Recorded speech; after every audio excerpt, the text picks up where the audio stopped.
Alright, so real quick video. How do you turn on your Hobby Zone Cub S2 plane? So, we couldn't figure out any information on it, and we found one video, like 5 minutes in, where the guy actually turned the plane on.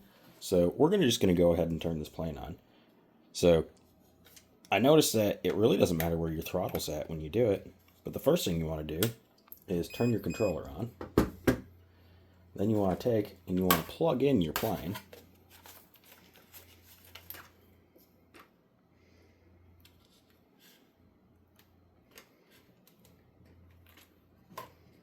Okay.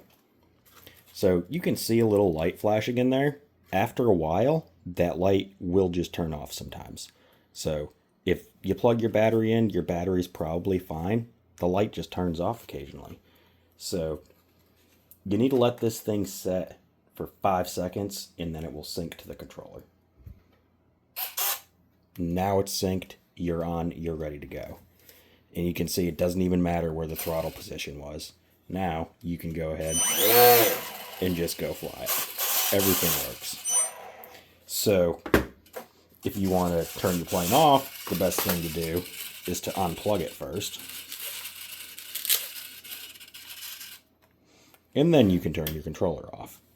So this thing has a gyro in it, and if it's slightly windy out and you're trying to sync it and it's moving just this much, it will sense that and it won't sync. It has to be completely still. You can try just holding it for that 5 seconds just to try to get it to sync, but you have to just have it completely still for it to turn on. And that was the information that my little brother and I couldn't figure out why the plane wasn't turning on when we went out to the soccer field. So now we're going to try an experiment. We're going to turn our controller on. And we're going to plug this dude back in, just like you would. But we're just going to leave it upside down, see if it'll sync that way, if nothing's touching it. Wait 5 seconds. It is synced. It now believes the gravity is directly down. So technically, if you were to hold it like this and then sync it, you could probably just get it to fly upside down, because now with the automatic gyros in here, it thinks that that's what's upright.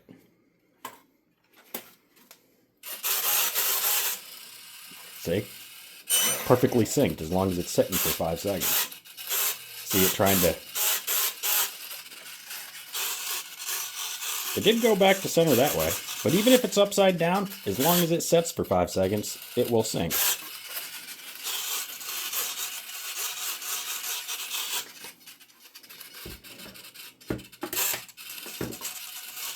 Now I just put it in advanced mode, so you could fly it upside down.